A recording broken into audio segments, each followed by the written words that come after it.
What is up, YouTube? Welcome to this Game of Thrones Season 8 predictions. Now, I know it's very early to drop some predictions on Season 8, considering the fact that we haven't actually got the latest book, and now we are far, far ahead of the book. But let's have some fun and discuss, based on the season finale and Season 7, just what we expect and predict to actually happen. This is pretty much going to be not thematic things, but more actual kind of plot twists and turns and things like that. But if you're new to the channel, a like and a subscribe is super, super appreciated. So hit that button below, hit that sub, and click that bell button so you never miss a Game of Thrones video. But Season 7 has been hit and miss. It was very hit for me, as you saw in all my videos throughout this season. I really did enjoy it, mainly for the fact that I've been a book reader. I have watched all of it from day one. Day one I was serious. But the thing is, it was going so fast. We didn't have slow episodes trudging through. We didn't have boring Dornish episodes where the king there was just chilling out and like just being boring. And really, it was a nice, refreshing change of pace. Yes, we had some problems with Gendry running what seems like an eternity in 5 minutes. Yes, there was. Where did they get the chains from? Hardhome, mainly. And there was huge conveniences throughout. And yes, maybe the reunions did get a bit long in the Dragon Tooth. But you know what? It was great. It was nice to have that change of pace, even if it's just for one season. And next season, we're only getting 6 episodes, albeit they could be around 2 hours. They could be. So it's going to be a very interesting season in the fact that those episodes are going to be mad long. However, Season 8, I think, will give us a lot of interesting things. Obviously, it is the final season, but we will be getting spin-offs. So spin-offs will be coming. Hopefully, we'll get that Hedge Knight, Duncan Egg story. Hopefully, we'll get maybe a show all about Robert's Rebellion. So I'm looking forward to seeing where that goes. But Season 8 is shaping up, I think, very nicely after the plot threads that were left hanging at the end of Season 7. Well, let's jump in and take a look at my first top 5 predictions. And the first one is going to be the Clegane Bowl, which is something which the fans have wanted for so long. We had a mini Clegane Bowl at the start of the show when we had the tourney, and then we had poor old Loras Tyrell suffer the wrath of Sandor Clegane. We had poor old Loras Tyrell suffer the wrath of the mountain that rides as he chopped his horse up and then tried to kill Loras Tyrell, albeit maybe his horse may have been in heat. However, does that really deserve him to be almost killed? And his brother, the Hound, jumped in and made the save and got that assist. So we had a mini one there. However, it has been coming for a long time, ever since we had the mysterious gravedigger in the books. Then we had the return of the Hound in a, albeit kind of different way here, albeit he was in a different sort of community. However, he was back and we expect him to head to the capital. However, right now, the Mountain is a zombified version of his previous self, who is arguably even more terrifying than the fact that he is not completely lucid. And in the season finale, we had the Hound mention that, well, he knows what's coming for him. He knows that, well, the Hound is coming for him after all these years. Ever since he pushed him in the fire, there was that feud between those two brothers. And that is it. They are going to go down and throw down, I expect. Possibly to do with a Cersei sort of misstep or a betrayal in some way, shape or form. I think that is what is going to lead poor old Hound to fight his zombified brother. I expected it to happen in the finale. I was, to be honest, pretty wrong. That's what I thought would go down, but it didn't. But it will go down in Season 8. Now, next up, we had something from the finale.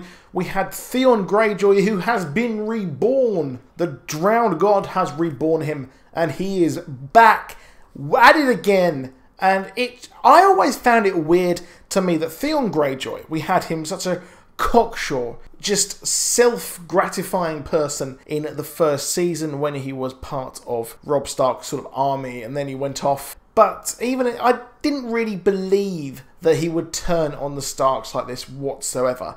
I didn't really get that from the character, but that's where they went, and that is what we have.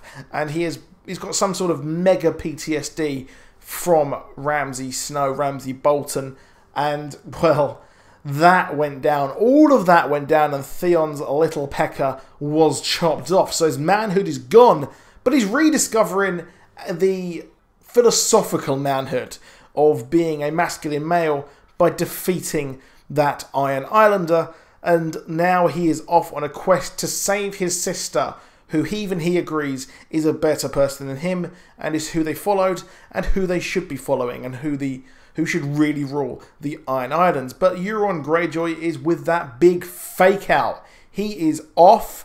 He has been sent away by Cersei to get that golden company. Now, Theon is off as well to go and get Yara, and they are both on two different trajectories here.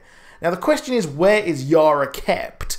And I think that Theon will actually get her back, and they will go on to destroy Euron as they have a renewed vigour, and Euron's eye is on something else instead of being on the defence. So he's off to get the Golden Company from Essos, who is a 10,000 strong army.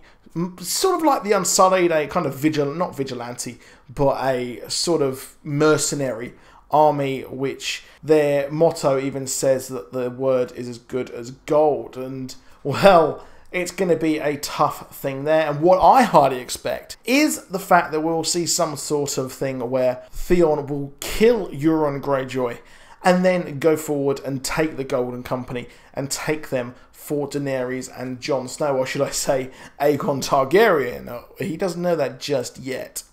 Now, next up we have the next one in my 5, which is the Tyrion Betrayal. Now, I'm going to talk about this part in a bit more in depth in another video at some point, but Tyrion Lannister had that weird look when he saw his queen and future king bone. They took it down. They took that boat to Bonetown. They went down, and Kit Harington's ass, that was trending.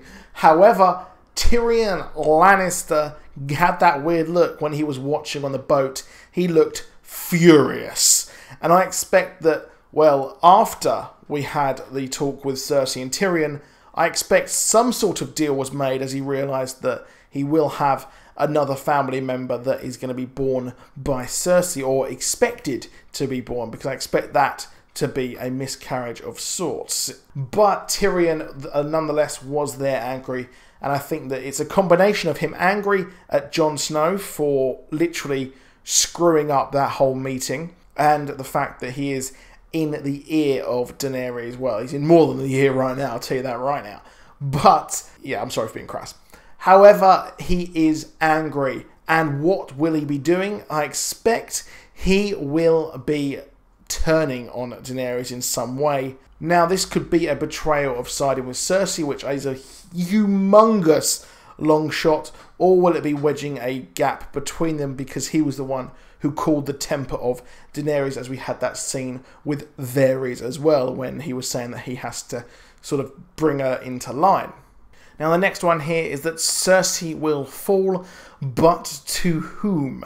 And the question here is, how will she die? Because we know she will die. Will she die in some sort of battlefield? Will King's Landing be sacked? Will she be assassinated? Or will Tyrion, Jaime, or her future unborn child kill her? Now, I think that is the latter three.